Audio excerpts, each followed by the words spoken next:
Hey everyone, welcome to the first of many Inside Icon. And it's a series that is going to be around Min. And Min, welcome. Thank you. Good to see Excellent. you. Yes, same, Min, same. Look, Min, this is all about this Inside Icon series is all about you talking about everything going on in Icon, mainly in your world. A lot of the stuff you tackle, uh, everyone in the community always asks, and you're very busy in the background. And Mhm. some people just expect, I guess, Twitter or this or that for presence, but that's not necessarily the case for founders. Founders are doing a ton of other stuff that people just don't realize is happening. And this is what the series is about you just giving updates on things you've tackled in the month that has passed. So this will be one episode every month, and so there'll be 12 in a year. And to kick things off, Min, how are you today? Let's start I'm easy. good. Very good.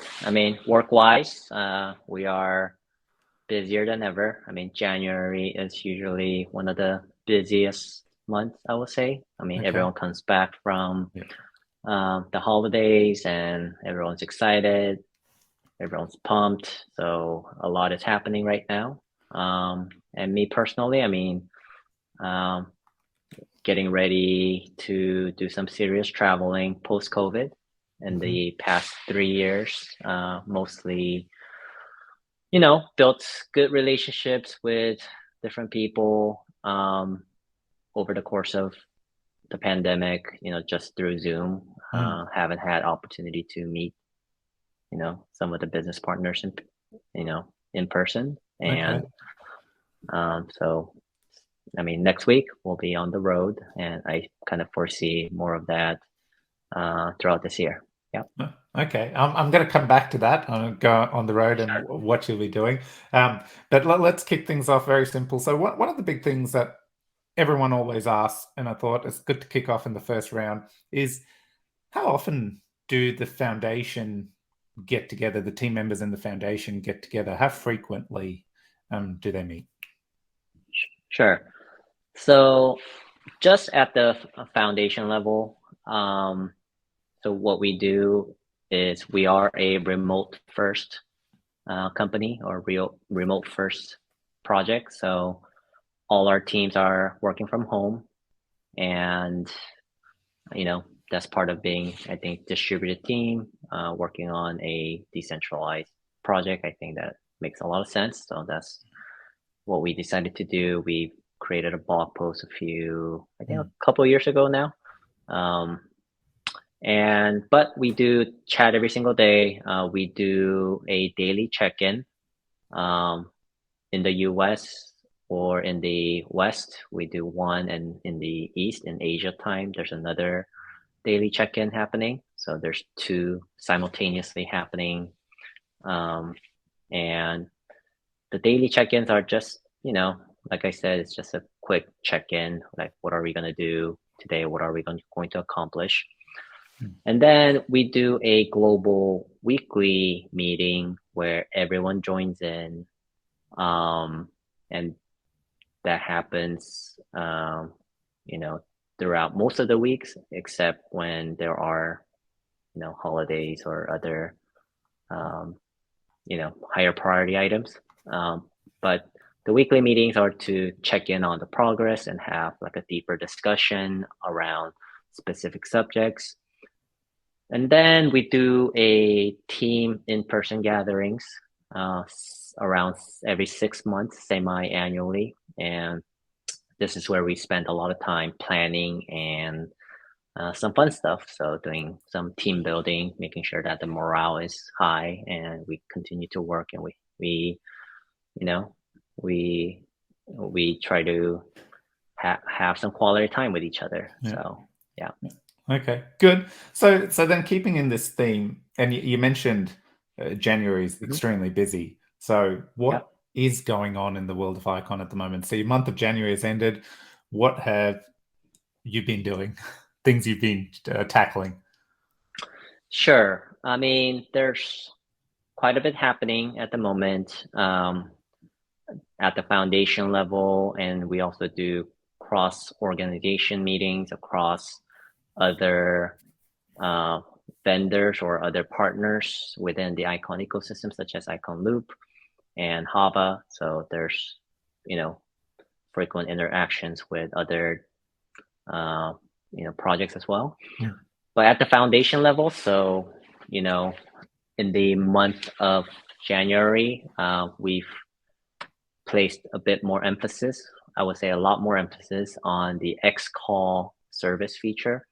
And for those of you who don't know, the xCall is a arbitrary call service. So it allows developers to innovate not just BTP, but any cross-chain solutions, and making it very usable for their applications. So before, we were highly focused on just BTP, and we are continuing to develop BTP, but xCall is not exclusive to BTP, and we've decided to widen the scope of what xCall could do and allow developers to choose between different bridges or different technologies out there. And obviously BTP is one of them. BTP research and development is ongoing and will continue. But, obviously, BTP is a very complicated technology that we've been working on for years. And it's not a simple one-way or unilateral, bridging solutions like what you see out there. So, it's, similar to maybe, ZK or other technologies that you see on the blockchain space or the crypto space. It's an ongoing research-based project. So there will continue to be updates. There will continue to be new efforts that go in, and we will continue to work on that. So BTP will slowly roll out as we move forward. But in the meantime, we do want to provide the xCall service, make it available a lot sooner. And so we put some focus on that. Other than that, we need to, tackling some of our biggest weakness is improving documentations and developer onboarding experiences. And these things have been on the forefront, and we've prioritized these type of things, and we're continuing to improve those aspects. And to support, these initiatives, we did a small reorg last year, and we hope to bring more efficiency and accountability to every member of the team so we can move a little bit faster. And we obviously are continuing to hire, so we're trying to bring in more people. In terms of Icon Loop, as you probably seen and as everyone has seen, they've rebranded today or recently. Obviously, I've known about this for some time now. I wasn't actively involved with the rebranding. I obviously know about it, and I believe I'm pretty indifferent about the rebranding. The Icon Loop's reason is, they are moving from just pure enterprise blockchain or blockchain as a service type of product to a broader Web3 enabler focus. So they want to help companies or enterprises throughout their Web3 transition journey. So I believe we all still have the same vision, the same goal. It's just the methodology of how this Web3 world how we approach enterprises is continually changing as the market changes. And we're trying to provide more different solutions. And obviously, Icon Loop has been thinking about this for a very long time, and they want to be able to provide better overall services with new type of products and services in the future. So overall, I mean, the rebranding better aligns with the company's goal and its own product. And I think it's maybe a good way to kind of look at it is how maybe Facebook or Google, these are companies that started out with their product name and the company name was the same. So Facebook started with Facebook, the company was called Facebook. So it's kind of similar concept where a lot of energy from Icon Loop has been put into this Parameta product, and they want to directly align themselves with the product itself. So so good for them. I think they will continue to work on that. And honestly, like other areas or other partners like Hava or Lydia Labs, they're all working towards similar goals of being a participant in the Icon ecosystem. And Hava has continued to do well given the market conditions. They were able to bring in some marquee investors, and they will continue to, I think, provide those information as they move forward. Maybe they have already. I do not know. I'm not too involved with the public facing announcements of Hava, but from what I hear, they've gotten some very strong support with some of marquee funds and founders. The great thing about Hava is that they have sort of the luxury of picking and choosing who they want to partner with. And these are high quality partners. As opposed to Icon, where when we started off, we just never had that luxury because we were very early. Back then, we don't see crypto funds. A lot of the crypto funds that you see today, they didn't exist when Icon started. So, there were those kind of type of things. I do think Web3 or crypto has come along, in the past 5 years to be able to differentiate like good partners with bad partners. So Hava obviously has been very fortunate to be working alongside some like great partners, and one of them is 2Bytes, which is the actual great game development studio, which hopefully will bring a lot of value. Yeah, so just kind of quick updates there. I'm sure I could like keep going, but yeah, that's all I know right now. Okay, great. And so you mentioned about traveling to meet partners this year. Did you want to, what is that in regards to work going on with Icon or Icon associated projects or? Yes, so we've been working on this. I mean, we've done this a while ago, and we continue to do this as we move forward. Is to as we move forward with the Icon project, what we want to do is spin off teams so that they are independent and become independent contributors of the Icon project. So we've a lot of you guys know some of our team members have started a side project called ICX Station back in the days. That project has completely spun off on its own to a new entity called Lydia Labs, and Lydia Labs has been a great partner to the Icon ecosystem, and obviously they will continue to work hard for the Icon ecosystem. And yeah, so a lot of interesting and exciting things happening there. So probably Lydia Labs members should be better person to ask these type of Yeah. questions. But yeah, so I'll be traveling with Lydia Labs to Vietnam next week and meeting some partners there.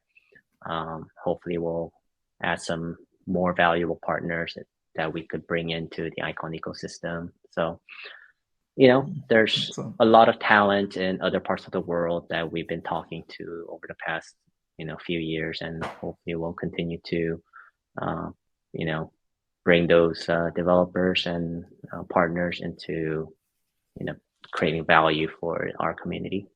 Okay, exciting to see what comes from it. Next thing, Min, I want to pick on. You said new hires. Do you want to shed some light I mean, sure. So, on who? obviously, I think you and David, Dave, have been a integral partner or, you know, contributor to the Icon project over the past several years, and we're very fortunate and lucky to have you guys join us, on a full-time basis. Although, you know, I don't see too much of a difference other than I get to kind of talk to you guys more, I guess, Yeah. every day and kind of see your faces every day. So, and kind of know you guys on a personal level a little bit more. So I think it's great. And I think, having guys like you join us full time increases the morale of the entire project and our entire team. So it's been good. Thank Yeah. you. Thanks for joining. And we are looking to hire a couple more on the tech side. Mhm. So, I think those are, other, I guess, projects or other companies are continuing to lay off. But we are actually on the other end of the stick where we, want to hire and continue to build the team out. So we've been doing that kind of slowly, but, yeah, I think we've been kind of making the right decisions over the past few years so that, we kind of scale as we kind of, as we grow. So, Yeah. No, yeah. excellent.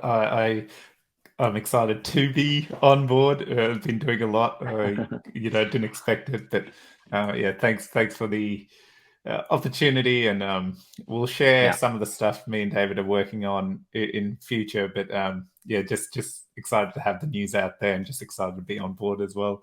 So Mhm. thanks, Min. Great. Okay, so I could keep talking about our hires, but let's close this off very quickly, ending it with the new president. So in South Korea when he came on, everyone was if it was a Mhm. movie, you'd have the screaming thing, everyone's super excited, change is afoot. Now time has passed, things have settled. What is your takeaway? Is he really crypto friendly in South Korea, the new president, or what have you observed? Yeah, I mean, very good question. The easy answer is that probably there's mixed feelings overall. And I don't blame the current administration. I mean, they are dealing with the fallout of Terra and Luna, and I'm sure that event has put a lot of pressure on, prosecutors and, politicians and, everyone who are affected. So, you know, I'm sure like the administrations, even if they are, very pro crypto as we imagined, um, basically have their hands tied at the Mm, moment. So I'm sure they are kind of treading carefully. I would say if we had like quite a high expectation of, the current administration really aggressively pushing crypto, um, I would say we're definitely not nearly there yet. I think we're maybe halfway, so we're somewhat satisfied, but at the same time, things don't move as quickly as everyone wants to. So, but at the same time, I mean, recently all the rage in South Korea has been STO. So, Mm. security tokens and the FSC, which is the equivalent of the SEC in the Korea, is providing guidelines for STOs. Okay. And we are getting some some rumors here and there about how these guidelines are shaping. And I would say that from a crypto side of or cryptocurrency enthusiasts would not be as excited because the opportunities are actually for more traditional financial players than startups or crypto projects to get more involved. I'm sure there will be maybe some opportunities to get involved, but I cannot imagine FSC allowing anything on the public blockchain anytime soon. So I think everyone should have just realistic expectations when it comes to STOs and crypto in South Korea. But yeah, so from the rumors, it's I think the first draft or as is not too exciting, but hey, it's still a one step forward in the progress to kind of what we want to see is a better and more inclusive financial products and service where users have more control over their private data and their trading data and all sorts of things. So I do think that's a one step closer to that goal. So we'll see how the future shapes up for the STO side of things. Okay. Well, across the next 12 months, I'll keep asking this question, updates on how things are progressing there. I'm sure everyone in the community actually finds those insights valuable because many aren't as tapped into what's going on in that space over there. So really appreciate your time today, Min. I've asked, we'll keep it short and sweet. I said that before we started, but we've ended up with 20 minutes. Right. Looking forward to touching base next month and seeing how the trip went and some of the challenges and things you tackled. Sure. Yeah. Excellent. Thanks. Thanks, Min.